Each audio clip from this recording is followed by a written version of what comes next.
ಇವತ್ತು ನಾನು ನಿರೂಪಕಿಯಾಗಿ ಮಾತಾಡ್ತಾ ಇಲ್ಲ, ಒಂದು ದೇಶದ ಪ್ರಜೆಯಾಗಿ ಮಾತಾಡ್ತಾ ಇದ್ದೀನಿ.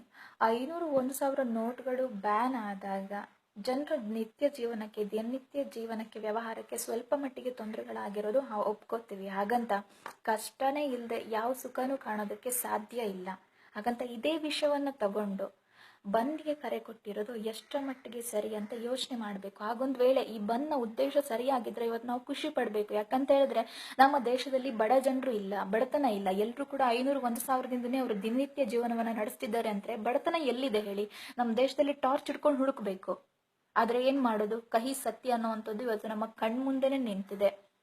ಸರಿಯಾಗಿ ಕೇಳ್ಕೊಳ್ಳಿ, ದಿನಕ್ಕೆ 10 ರೂಪಾಯಿಗೂ ಕಷ್ಟಪಡೋ ಜನ ಇದ್ದಾರೆ. 100 ರೂಪಾಯಿನ ವಾರದಲ್ಲಿ ಯಾವ್ದಕ್ಕೆ ಯಾವ ರೀತಿ ಖರ್ಚು ಮಾಡಬೇಕು ಅಂತ ಯೋಚನೆ ಮಾಡಿ ಖರ್ಚು ಮಾಡೋ ಜನ ಇದ್ದಾರೆ. ಅಂಥದ್ರಲ್ಲಿ ನಾವು ಬಂದ್ಗೆ ಕರೆ ಯಾವುದಕ್ಕೆ ಕೊಡಬೇಕು, ಯಾವುದಕ್ಕೋಸ್ಕರ ಬಂದ್ ಮಾಡಬೇಕು, ನಿಜವಾಗ್ಲೂ ಬಂದ್ ಮಾಡಬೇಕು ಅಂತಿದ್ರೆ ಯಾವುದಕ್ಕೋಸ್ಕರ ಬಂದ್ ಮಾಡಬೇಕು ಅನ್ನೋದನ್ನ ನಾನು ಹೇಳ್ತೀನಿ.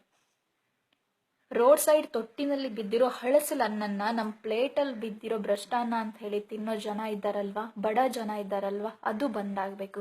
ಹಾಸ್ಪಿಟಲಲ್ಲಿ ಬಿಲ್ ಕಟ್ಟೋದಕ್ಕೂ ಆಗದೆ ಅದೇ ಕಾಯಿಲೆ ತಗೊಂಡು ಸಾಯ್ತಾ ಇರೋ ರೋಗಿಗಳಿದ್ದಾರಲ್ವಾ, ಅದು ಬಂದಾಗಬೇಕು. ಮಲ್ಗೋದಕ್ಕೊಂದು ಮನೆ ಇಲ್ಲದೆ ಬಸ್ ಸ್ಟ್ಯಾಂಡಲ್ಲಿ ಜೀವನ ನಡೆಸ್ತಾ ಇದ್ದಾರಲ್ವಾ, ಅದು ಬಂದಾಗಬೇಕು. ಇದ್ರ ಬಗ್ಗೆ ಯೋಚನೆ ಮಾಡಿ. ಏನೋ ಒಂದು 500 1,000 ನೋಟ್ಗಳ ಮೇಲೆ ಊಟ ಮಾಡೋ ಥರ ಯೋಚನೆ ಮಾಡಬೇಡಿ. ಓಕೆ.